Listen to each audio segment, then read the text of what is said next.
freight graffiti is a huge part of the graffiti world for one main reason. You can do one piece or even just one throw up or even one tag and have it travel around the continent and be seen by potentially thousands and thousands of people and other graffiti writers. But there are some must-have items that graffiti artists need in order to paint on trains, and these are the top 5 items you must have to paint freight graffiti, whether you're just doing the tags, the throws, or full pieces on freight trains, including the one serious item that serious freight writers use to make sure they don't even need spray paint. We'll get to that later. So let's get right into it. And firstly, I just want to reiterate, this is not a video saying you should go and do freight graffiti. All of the artists you see in the video today, they've made that choice on their own, and they take on a significant level of legal and physical risk by doing that. That is their individual choice. Today, we're just looking at how they do it. Number 5, and the first must-have item that you need for freight graffiti, it's not a glamorous, sexy graffiti item, but you must have this, and that is simply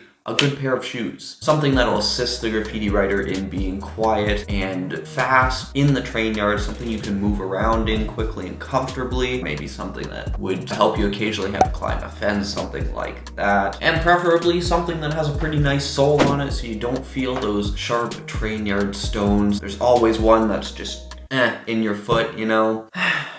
So a good pair of running shoes, or some people have some heavier boots that they like to use as well. Number 4. Now this is one of my favorite graffiti tools of all time, and I consistently say that you need these in bulk if you're doing freight graffiti, and that is of course the Mark-All-B paint sticks. Now these paint sticks are great for freights for many reasons, but the main reason is once you apply these to freight metal or something like that, your graffiti tags stay up for decades. If you don't believe me, check out some of our freight watching series where we consistently find hobo marker, Mark-All-B tags from over a decade ago. And in my opinion, those solid stick tags are really one of the most important aspects of freight graffiti specifically, because although they're not big enough to be seen by the wider public when trains are traveling, they really give you a sense of who's who in the graffiti world, and they let other writers know who's really getting up in the freight scene. As always, I have a link to a bulk pack of Mark-Alls that you can check out in the description if you want to pick them up for yourself. I've used Mark-All-B paint sticks for over a decade myself for many different applications. If you do use the link, it'll save you a bit of money, and it also helps support the channel, which we appreciate here.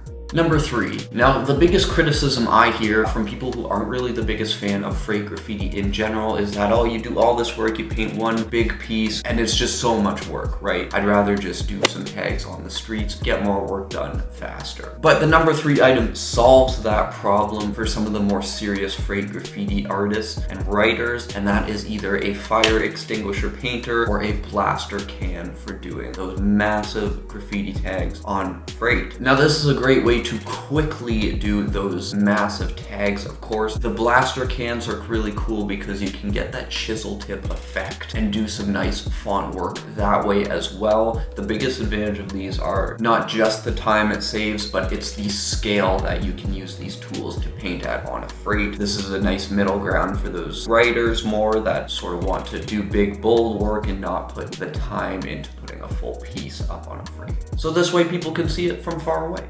Number 2, for those serious graffiti artists working large scale in freight yards, you need a collapsible ladder. Now, just to pretense this, we're talking about graffiti writers who have done their research, know their spot well, and know that they're painting in a spot where there's a fairly low chance of them having to sort of scram. That's about as hot as it gets for freights. I use my intelligence and my knowledge to make the get over easier by, painting in the sweet spots, knowing the schedules, painting, researching chiller spots to do freights. But these collapsible ladders aren't just necessary for making those massive, beautiful whole cars. They're also really helpful, even if you're just trying to bench a freight, not as a whole car. A lot of those hoppers especially are really high up, almost shoulder level in some places, especially if the tracks are raised a little bit as well. So those ladders are necessary to elevate the height of your piece, literally in this case.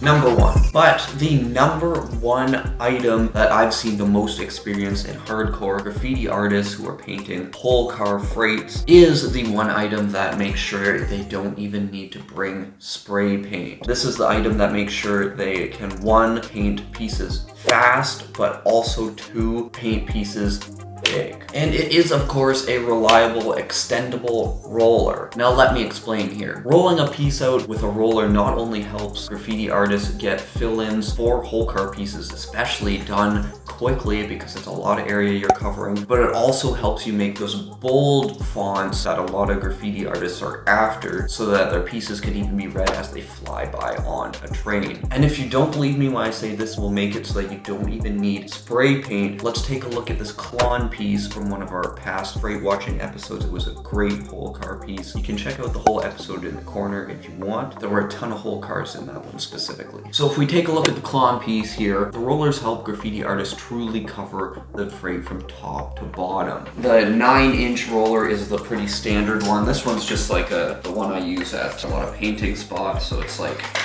I don't know, not that extendable, but it works for my purposes. But the 9-inch one helps you fill in those areas quickly. That's probably what Klon used here for the blue in that piece, but it's really specifically the 4-inch roller that you need, and those ones are really hard to find as an extendable version. Often writers end up having to sort of make them themselves extendable. And I love this Klon piece so much because he showed that even just with rollers, if you're good enough, you can step out of the cookie cutter 2D square font and make something with some nice 3D like that. Like, that piece is gorgeous. And yes, he did add some pink highlights with a spray can, but this piece was bold and perfect even without that. Speaking of which, if you want to see huge amounts of awesome work from freight artists like Klon, you can check out the episode where we walked that whole line, saw a lot of great whole cars and full pieces on the freights. Thanks to the Patreon crew as always. I hope to see you in that video soon. Until then, peace.